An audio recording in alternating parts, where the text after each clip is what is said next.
Hi, this is Ned Siegfried from Siegfried and Jensen. As proud sponsors of BeliefCast, we hope you are inspired by Todd's weekly podcasts, which contain so many courageous stories of recovery and personal growth. Remember, it's not what happened in the past that matters, it's what happens in the future. We invite you all to work hard and be optimistic about your future. Enjoy today's podcast. Hey everyone, this is Todd Sylvester with the Todd Inspires BeliefCast. Welcome to the You're OK Mental Fitness Studio. I would like to thank our sponsors, Ned Siegfried, Luke Peterson, and Todd Bradford with Siegfried and Jensen, Mark Richards with Wasatch Recovery, Colby and Mackenzie with Thread Wallets, Drew Peterson with First Digital, Greg Jackson with Mountain West Spine and Orthopedics, and Travis Whitaker, the owner of Living Recovery Interventions. And also, I'd like to give a shout out to Paul Cardall. The music that you hear at the beginning and the ending of these episodes is by Paul Cardall. He's an amazing person, and he's been one of my heroes for years. So thanks to all my sponsors and Paul Cardall for believing in me. I love you guys so much. Please enjoy this next episode. All right, everyone, we are back. This is Todd Sylvester with the Todd Inspires BeliefCast. Thank you once again for tuning in. Today, we are joined by the author of The Most Unlikely Leader from GED to CEO, Roger Smith. Roger, thank you so much for being here today. Thank you, Todd. Thank you for having me on your show. Appreciate it. It's my pleasure. And I say this a lot to my listeners that, they're so blessed and lucky because they get to hear these amazing stories. And today's going to be no different. Roger has an amazing story, folks, and you're going to be left leaving wanting to be a better person. He's going to shed some light about his life that I know is going to help you, especially if you're struggling yourself. And so a little background on Roger. He's an American author and former CEO of American Income Life Insurance, National Income Life Insurance, and Liberty National Life Insurance companies. His journey through life is one that truly embodies the fact that no matter how low you are in life, you can always turn things around and become anything you set your mind to. And that we don't say that lightly. He truly has. He's hit rock bottom more than you can count. From being homeless, a drug addict, to an early divorce, living on the streets, and struggling as a kid. I mean, the list goes on and on and on. So I can't wait to get into all of that. But why don't we start, Roger, with the question, tell us about your childhood and where you grew up. So I grew up in New York City until the time I was 8 years old. And back then, if your family went bankrupt, they would move as far west as they could go. Okay. And in this case, we went from Manhattan to Malibu. But at that time, Malibu was just, it was a bunch of apartment beach shacks, very few nice homes. And we must have lived in like 11 different apartments back there. So, my childhood, it's interesting because I tell people up until the age of 14, I was a pretty good kid. I wasn't like an A student or A's and B's, but I was a good kid. I was the star of the junior high musical. I was in the chess club and the woodworking club. Yeah. That summer, and when I was 14, I don't know, a switch flipped, and the hippie era was just starting. And I went in search of my tribe. I just went completely rebellious. And then by the time I was 15, as you said, I was a drug addict, I was homeless, and a high school dropout. So, it was a pretty drastic move from 1 year to the next year, and how drastically it declined in that time. Yeah. It's amazing how fast things can change for the good and for the bad.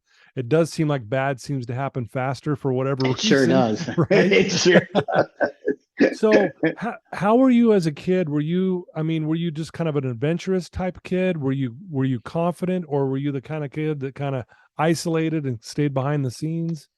No, I think I was a pretty independent kid. My biological dad went to jail when I was like 3 years old, and my mom's working mom, so I was a pretty independent kid. I think back in New York City, where I ended up. I at one point I lived on the east side.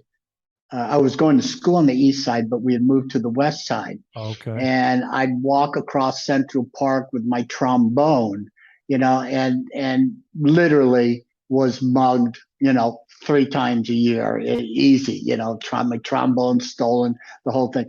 But I was an independent kid. I was, walking dogs, Yeah. just stealing my brother's comic books and going into Central Park and selling them. So, it seems like when I look back at it, it seems like I was always trying to hustle for a buck and moving around, very independently. Today, you look back and you go, hell no way I'd let my kid do that. Right. Yeah. But it just was in a different time, and it was a part of me growing up. Yeah. Did your family know that you were, like you said, how things turned so quickly within that 1 year? Did they notice right off the bat that you were going through some tough times, or were you almost even like they didn't even pay attention to that? But was that part of the struggle because you didn't have that guidance? Well, I sure didn't have the discipline. Yeah. Um, Right.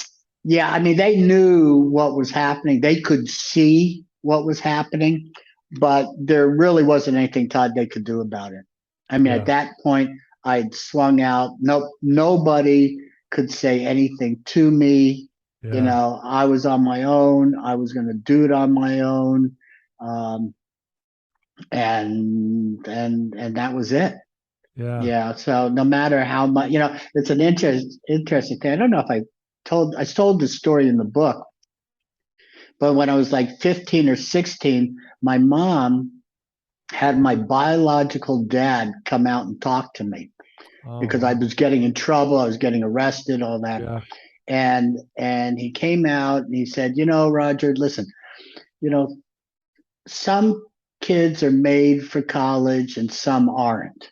And your brother and your sister, they're very intelligent. They're made for college, but maybe you should look at a trade school or something. Yeah. And you sit there and you think, I look back at that and go, this guy had no influence on me in my life, except for those words that, I was already on such a spiral down. Yeah. And then just to compound it with a bunch of self doubt, Yeah. was just like, it just went to the extreme. Yeah. It's almost like he was reinforcing that you're not good enough. Yeah. Yeah, like you can't do this. So let's take the lower road and just try to see if you can survive over here, kind of thing. Right. Wow.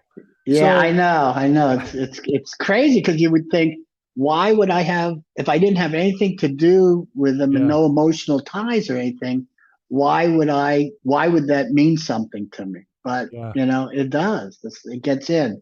it does. It does. And it's amazing how we can buy into these limiting beliefs that hold us back. And obviously you were cultivating some of these negative beliefs, just again being on the streets and doing that kind of thing.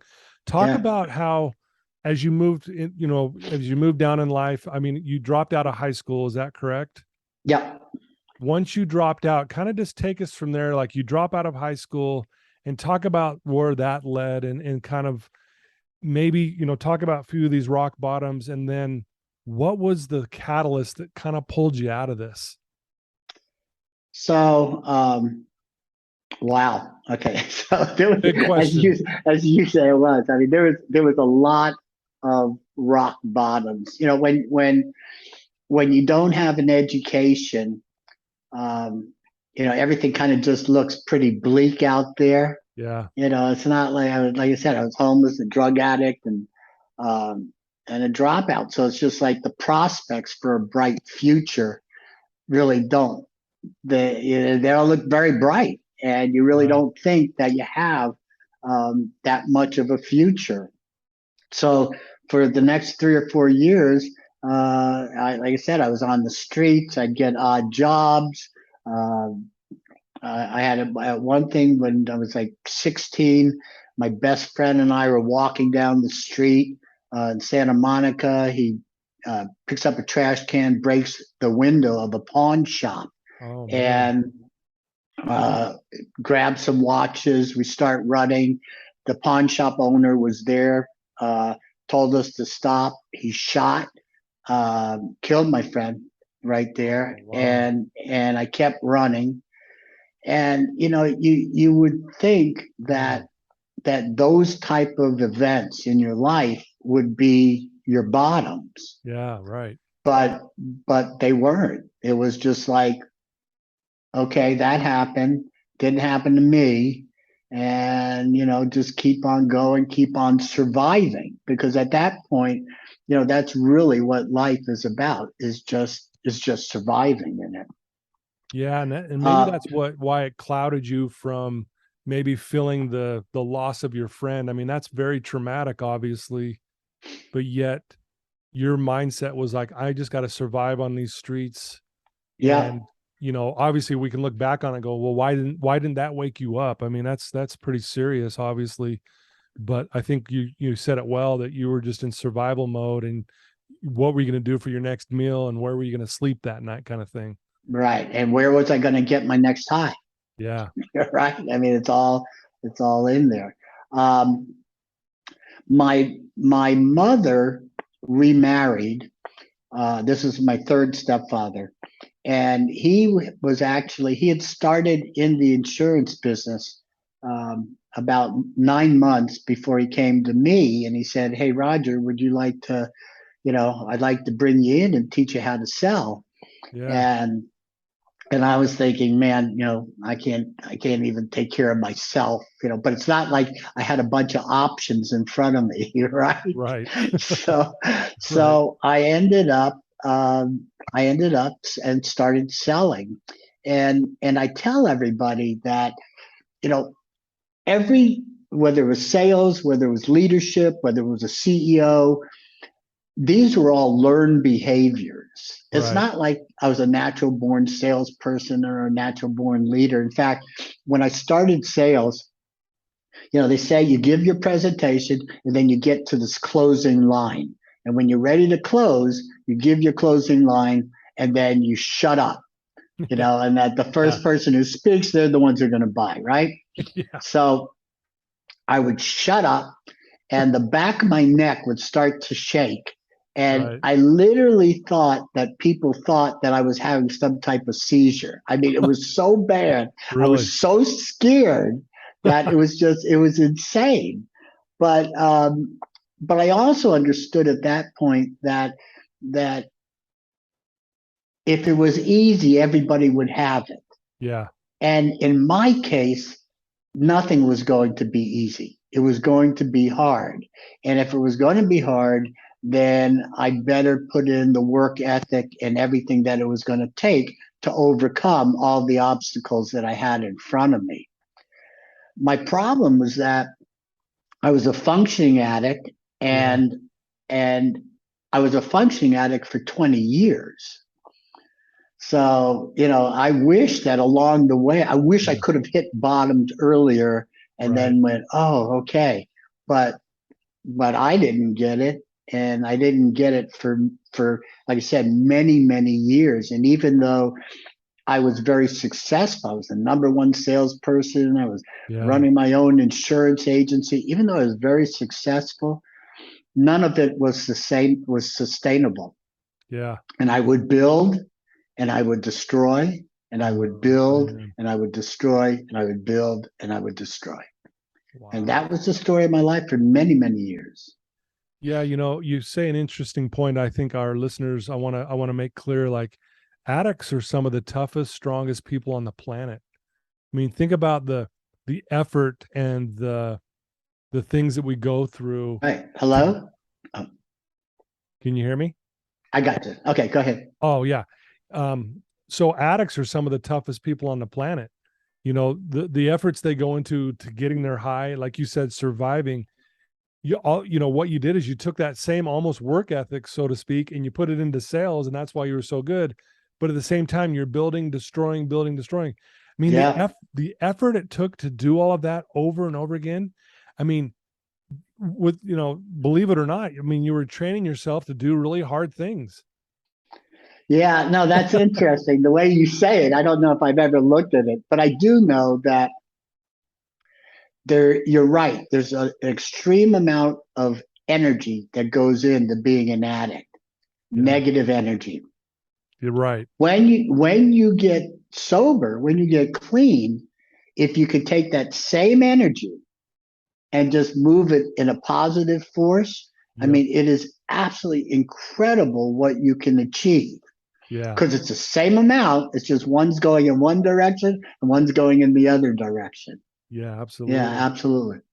Well, so you said you were doing this for 20 years. What was the final why did you end up stopping, and what got you to where you're like, I'm done doing drugs. I'm done doing my life that way. Tell us about that. Yeah.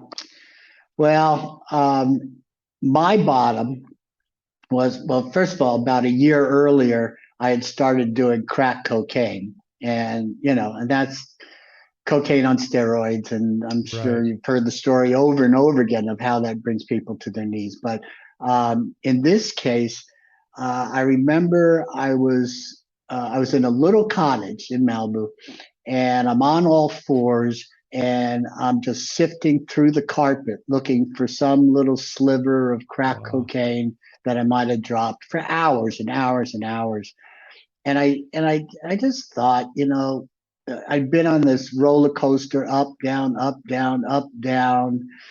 The real picture of what I saw, the real picture of me that I saw that nobody else could see, was somebody who was homeless and a drug addict and just on the streets and in jail or something. And I just thought, if this is what my life's going to be about, if this is it, I don't want it. I Yeah. can't change it. I don't want it. Right. And I literally started to walk, into the ocean.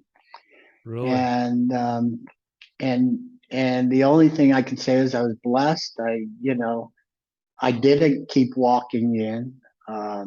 I wanted to live, and I just didn't want to live the way I'd been living. Yeah. Right. And I ended up going into rehab the next day. And back then there weren't a lot of rehabs. Yeah. It's not like today where there's Yeah, they're everywhere now. they're everywhere, right? I was in Yeah. California. There wasn't a whole lot. In fact, I ended up taking a plane up into Northern California Mm. and going to this rehab. And it really that was the start of the change in my life, where now I could actually work and grow and sustain and achieve success. And it was so huge. I tell the story about when I got out of rehab. Yeah.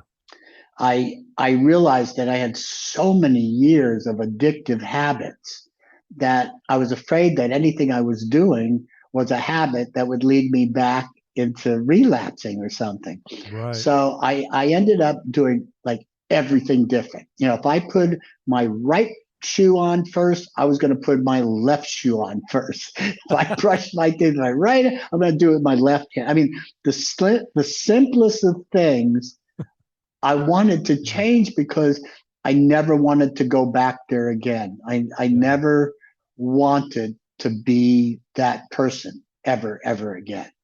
Wow. Yeah. And fortunately, I wasn't. I wasn't. But it definitely meant changing habits, changing the way you think about things, Right. all of that. Yeah, kind of like you have that mindset of all or nothing. If I'm gonna be clean, I'm gonna do whatever it takes, even if it means putting on my shoes differently. Right? I love that, and you know, I like to call that in it to win it. You were in it to win it. You were like, okay, if I'm really gonna do this, I will do whatever it takes. So again, going back to that same mentality when you were surviving on the streets, you did whatever it took to survive. Then you have a change of mind because you go to rehab, you start seeing things differently. You want to change your life. And then you flip it over to this side, the positive side, and say, you know what? Whatever I need to do. So that really stood out to me. That really hit me hard when you were saying that.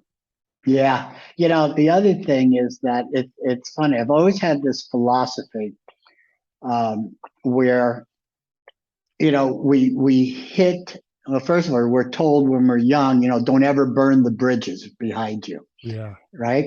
And my philosophy has been, burn every bridge that you have. And I don't mean this like, Yeah. relationships, unless you Right. want to burn that. But Right. what I really mean is that in our lives, we hit these obstacles that we believe are so insurmountable. And in a plan B or an escape hatch. And Yeah. we think, well, you know Right. what? If this doesn't work, then I'll do this. And that temptation becomes so great. It really is amazing dreams so easily because of this. And what I did is I said, okay, listen, I'm never going backward. I am only going forward. I am Yeah. only going to put one foot in front of the other. I've burned those bridges behind me. There's Yeah. no place else to go. I can only go forward. And you know what? You'd be amazed, Todd, that how through perseverance and how creative you get when you start hitting those, you get around it, you get through it, you go over it. And years later, you look back at it and go, okay, this was just a bump in the road, Yeah. you know, Yeah. more bumps to come. Yeah. Wow. Well, that's an amazing story, and then, from that point, you get yourself clean, you're all into doing that. I mean, you've been very successful at your businesses, and Yeah. like we said in the beginning, the subtitle of your book is From GED to CEO. Talk about that. Talk about how you took all these life lessons and you shifted it into being such a successful businessman, and maybe share some light with that with all of us. Well, I go back to that thing. If it was easy, everybody would have it. So you have to learn this behavior, right? Yeah. So um, it's interesting. There were often times when I would be in a boardroom and they'd be going over financial meetings. And I literally felt like a fifth grader, in class who doesn't know how to read. It was Yeah. what came so naturally for all these people that came out of finance. For me, it would take me days to understand what I needed to understand to be able, to do the job that I did. But Yeah. I was willing to do that necessary work to go on. I got to tell you that I'm a big, big, big believer in the power of multiple mentors. I Mm. have I have had three major, major mentors in my life that if I hadn't had them, I don't know where I would be. Right. My stepfather was the one who taught me sales and taught me about, running a sales office and so on. And so he was my first mentor. My second mentor was the founder of the company, and he Okay. taught us about community and putting back into the community and really patience and looking for the best in people.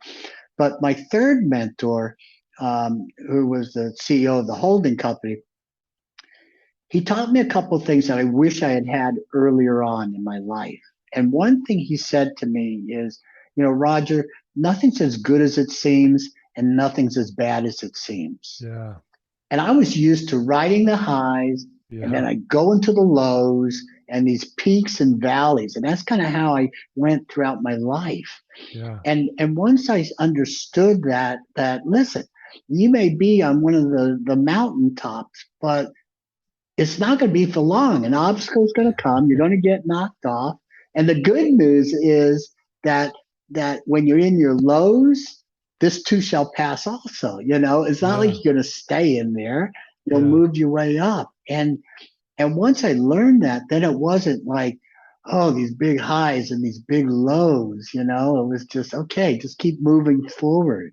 Yeah. He taught me about how, in leadership to respond and not to react.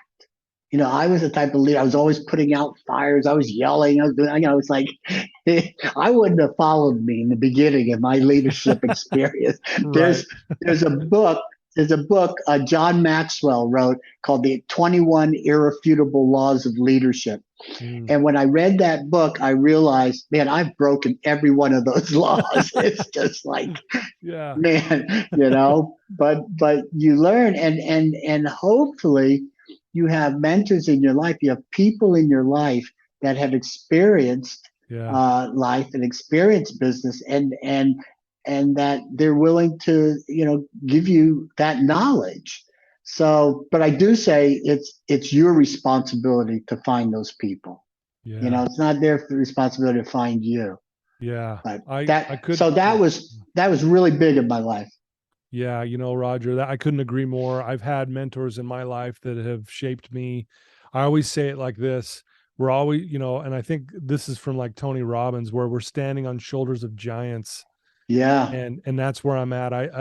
I had a mentor early on when I was getting clean and sober that had he not been there for me, who knows, I might not even be talking to you today even. And so I couldn't agree more. And anyone listening to this, if you're looking to improve your life, like Roger just said, have these powerful multiple mentors in your life that can help guide you, who will hold you accountable, that will push you to be your very best self. And so, yeah, very well said, Roger. I appreciate you yeah, sharing that portion of your life.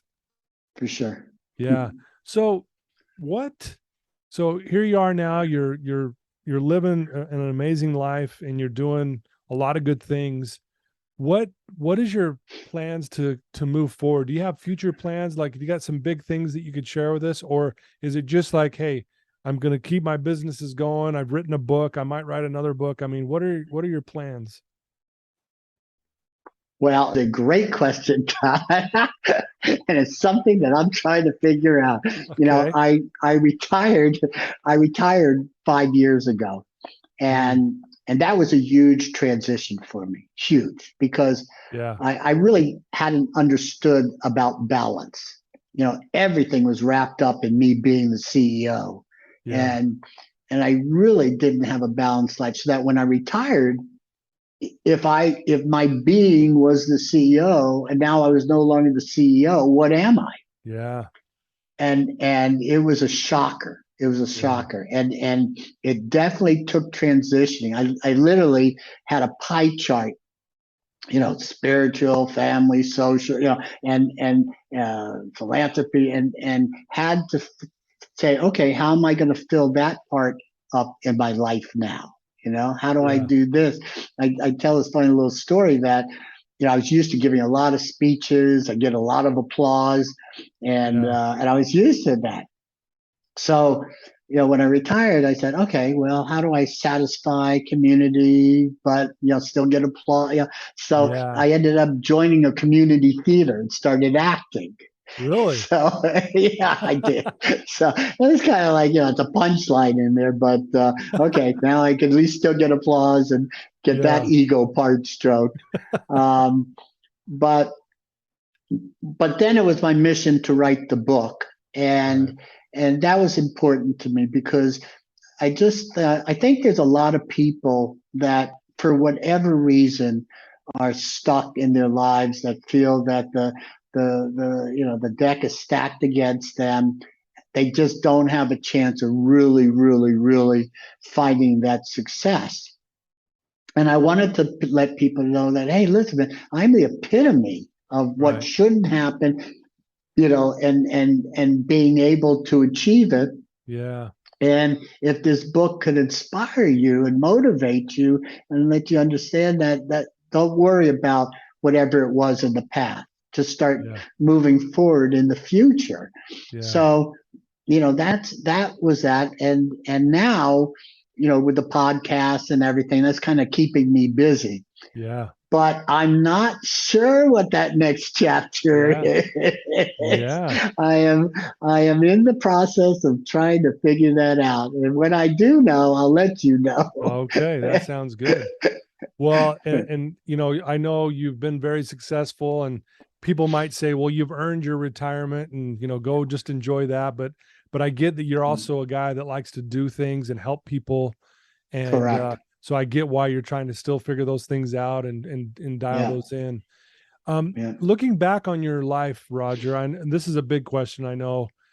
What's one of the biggest life lessons that stand out to you? I know there's many, but Yeah. is there one life lesson or two life lessons that really stand out to you through this whole process that you've been through? Um, I think that the the obstacle part, the one about burning your bridges is Yeah. for me is just huge because um, we just we just give ourselves too many opportunities not to achieve our dreams.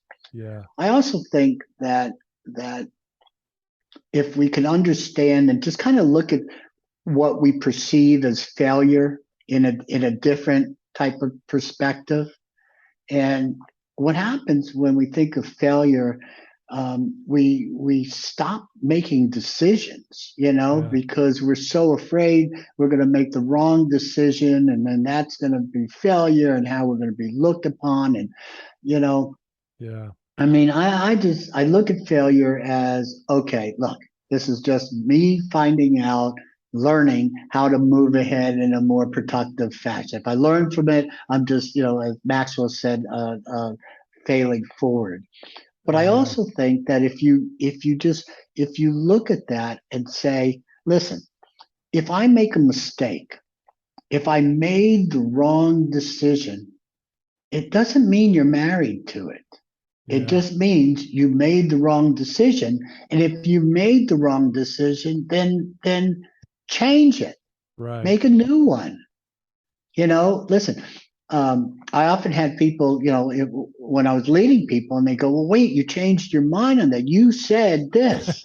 And I Yeah. said, "Well, yeah, I said this based on these certain facts, this data. Yeah. But now I'm getting new data, and that new data means that I have to change that decision because that decision is not the right one." And I think that if we could just look in our lives and not be fearful of that failure, not be fearful of making a wrong decision, and just move forward on it, make a new decision, and hopefully that one will be the correct one, Yeah. and just move forward on it years later. As I said, you look back and go, now the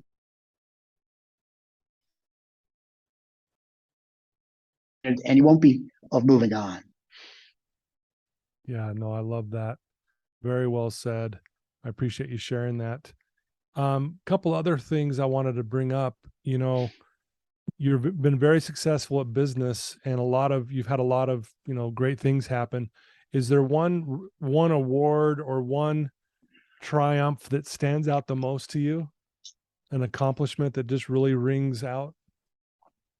Um, I don't know if it was an accomplishment, but it was a meaningful event. So I ended up going to Israel with the Hoffa family, Mm, with Jim Hoffa, his sister, his kids, and there they reenacted the opening of an orphanage that his father had opened up, with the Teamsters. really? Um, and it was a real meaningful thing for me. It was, Yeah. I talked to the kids, and you know I asked them, how did it feel to, you know to have your grandfather just become this, icon, where their billboard saying, we know where Hoff is buried. And so how do you work with that? And they were saying, well, at first we fought a lot, Yeah, and right. then we learned to talk with our words or something. So I don't know if it was accomplishment, but it was an insight into a Yeah, family that is, a wonderful family. right. And it meant a lot to me. And there was other times where, um, because a lot of times I worked with the labor unions, the insurance company worked with the labor movement. So, and because the labor movement's political, there was a lot of politics and everything else Yeah. that was involved in it. And I always thought, wow, well, here's this homeless kid, and now, Yeah. with the president or this or that. And, those were always pretty big things for me. Um, I guess it was just kind of looking back at my life of where I was and then realizing where I had come and Yeah. and all that potential that I never knew that I had. That I look back and go, man, that's a neat thing. It's a neat Yeah. thing that I was able to experience those things. That's awesome. Thank you for sharing that, Roger. Is there things that you do still on a daily basis, Roger, that keeps you strong in your recovery that you could share with us? As I said, I never forget where I was. Mm-hmm. I have that picture of me on all fours looking for that Yeah. crack cocaine stays right up front in my head all the time. And that was key, when I did that transition Yeah. from in retirement, because I was really lost, for a couple of years, and it was important that I kept that picture, because that would have been, you would think after 35 years, who would slide? But Right. those are the things that Yeah. do it. So, Yeah. um, I try to keep fit physically. I think that it's Yeah. important. I think the spiritual is important. I think Yeah. keeping a balance in your life. I never really had balance as a CEO. So as I said, so now it's real important for me to try to keep that balance in my life. And as long as I keep the balance in my life, everything's positive and it's productive, and I move forward. Yeah. And if I No. don't do that, then I start slipping back, and that's not a good thing. So Yeah. No. Very well said. I know remembering the bad times sometimes is a good thing because it motivates us to stay on track, stay the course. I think it was once said that if women could remember the pain of childbirth, they would never get pregnant again. Right. that's And true. so it's really takes a lot of work and effort to make sure we remember how bad things got. And like you said, that picture of you, digging through the carpet on all fours. I mean, talk about desperation and Yeah, talk about the low of lows that you were so desperate you didn't even care. You're like, and you said you dug through there for hours, and that kind of blows my mind a little bit seeing you. Looking at you today, I can't picture I that. know. I know. It's hard for me to picture that.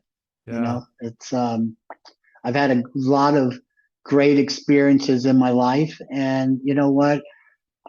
Even all the bad things that happened in addiction, I think you're right. It led me for all the successes that I was going to Absolutely. have. So, Yeah. um, yeah, it's there's so much potential. There's so much that each individual could get out of life if Yeah. they just stop all the negative talk and just Absolutely. start moving in the positive. Yeah. I like to tell my clients that addiction is the wake up call to your greatness. And Yes. and that's what I've seen in your just listening to your story and as you walked us through this, as bad as it got, I mean, it really was the wake up call to your greatness because look at you now. And you're one of the lucky ones, and so am I, that we made it through the Yes. addiction. We didn't overdose and die, or we didn't get thrown in Yes. prison for life. And so we're the fortunate ones. And we're lucky because, and we're lucky for you, Roger, because of the book you've written that kind of goes over, everything you've been through. There's a beautiful YouTube promo video of you reading portions of Yeah. your book with some amazing music. But I'll tell you, I've watched that like several times. I'm like, I get pumped. It's really a great video. Thank you. Yeah. And Thank you. so it's just great to see you doing all these amazing things, not just in business, but just helping everyday people like myself. I've gotten to know you really well because I've done a lot of research on you, but I can't wait for our listeners to also, get to know you better and learn more about Good. how you're doing things. But a Good. couple more questions I want to ask you, and this one's always throws people for a loop, but I'm going to ask it anyways. What do you love most about you? That's good. That's good. Okay, Todd. Now I know. Now I know why I ask people to say, "Hey, would you send me your questions beforehand?" Yeah, totally. um, so here's what I love about me. I think that I'm a very caring person. I think I care a lot. I think I Yeah. care a lot about what happens to the people around me. I Yeah. think I care a lot about what happens in community. I think I care a lot about what happens in this world. I think I have a lot of empathy. Yeah. And if I don't have the empathy for something, then I want to find out more about it so that I can have the empathy for it. Yeah. Okay. So Love that. I think that I like those qualities about myself. Yeah. And I you know, even throughout my years of addiction, and I always still kind of thought of myself as a good person, though I was doing some pretty crappy things. Right. But I still always thought of myself as a good person, and I continued as a leader. I always thought that I would call a fear leader. You would look at both sides and all the Yeah. angles and then come out Yeah. with a solution. So, yeah, I would think that caring and empathy and being fair those would be my strong suits. Yeah. Well, I'll tell you, that's what Gina and Laura said about you. We were talking about them before we went live, but Gina and Laura have an amazing podcast called Health Interrupted. Interrupted. And, I consider them really good friends of mine. And I know they spoke the world about you. And I do get that feeling from you, Roger. You are a very loving and caring person, and that you really want to make a difference in this world. And your book is proof of that. And the way you live your life is also proof. If there's someone listening to your voice right now, Roger, who's in a dark place, they're not sure what to do, they're really struggling. You've already shared some great advice, but what's one thing you could tell them right now that would help them? Okay. First of all, if you're in a very dark place, seek help. That would be my first thing to Yeah. you. Yeah. Seek help.